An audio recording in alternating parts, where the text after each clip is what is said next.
Floorboards collect a lot of dust, dirt, and water, and in some places they even collect food. To keep your floorboards looking cleaner, dust them regularly and give them a good cleaning when needed. Once your floorboards have been given a good clean, they typically just need maintenance for quite a few months until they need another good cleaning. The thing we use for maintenance cleaning is a Swiffer duster with a 3-foot extended handle. That way we don't have to bend over or get down on the ground to dust them. If we do see a spot on the floorboard, we will spray when needed or use a damp rag and wipe the area down. In areas where we are using a spin mop, we will run the mop along the floorboard when needed.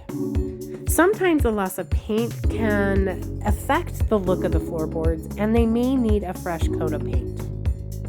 The edge of your carpeted floor next to the wall is important to clean for the overall look of a home. A lot of dirt and dust builds up along the edges. So when you're vacuuming, make sure you are getting close enough to the wall to remove the dust and dirt. You can even hold the vacuum in place longer just to give it a little extra help. Using a vacuum that is made for edging or the attachment on your vacuum throughout the year is beneficial in preventing buildup. That also includes along the edges of furniture. And if you see it, clean it. Giving your light fixtures a regular cleaning and dusting gives your space an overall cleaner look. Did you know that cleaning your light fixture will make your home brighter, allowing more light to shine freely? In fact, dirty fixtures can dim your light by 30%. If you are going to clean light bulbs, make sure that the light has been off long enough for the bulb to be cold to the touch. Otherwise, you run the risk of the bulb breaking. Many light fixtures can be removed and placed in the sink with dish soap, helping with a lot of grease buildup. Ceiling fans attract a lot of dust and dirt, especially when in use. The dust and dirt buildup can spread allergens and other harmful things throughout your home.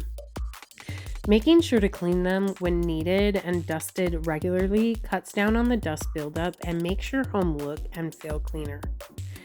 There are many tools on the market that are made specifically for dusting the blades of a ceiling fan. You can also use a pillowcase to trap the dust. That way the dust does not fall all over your bed or furniture.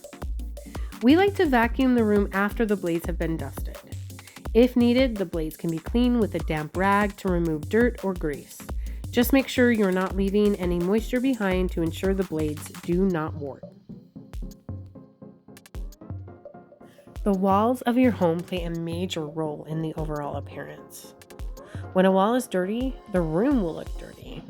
There are also many health benefits to having clean walls, from reducing the amount of dust, dirt, allergens, mold, and mildew.